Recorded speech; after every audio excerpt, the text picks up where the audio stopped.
நல்ல புட்டிங் மாதிரி big jelly. இப்போ பிச்சு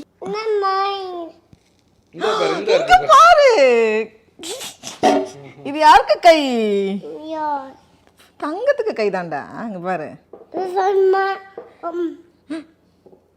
ஆமாண்டா, இது அம்மா கை.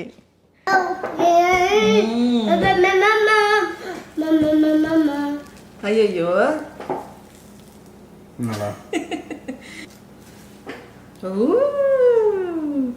சூப்பராக வந்திருக்கு. ஆனால் நான் வந்து ஒழுங்காக டேப் பண்ணல, அதனால வந்து பபுளாக இருக்குது. அந்த இதெல்லாம் வந்து கொஞ்சம் அசிங்கமாக இருக்குது. ஆமாண்டா, அதை வந்து நம்ம ஸ்மூத் பண்ணி விட்ருவோம். சரி, ஸ்மூத் பண்ணிடுவோமா? பபுள்ஸ் இருக்குடா.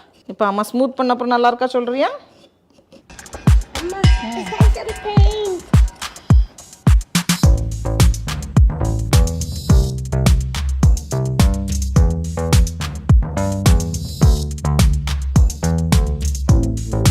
நம்ம வந்து ஸ்டாண்டோட பண்ணது வந்து ஒரு நல்ல மெத்தடாக போச்சு. இதை வந்து நம்ம அப்படியே வச்சுக்கலாம் எங்கேயாவது. அடுத்தது வந்து கொஞ்சம் தான் மீதி இருக்குது. ஃப்ராக் பண்ணுறதுக்கு அந்த பவுடர் போதுமான அளவுக்கு இல்லை, அதனால் வந்து சின்னதாக ஒரு கல் பண்ணலாம் அப்படின்னு எடுத்து வச்சுருக்கோம்.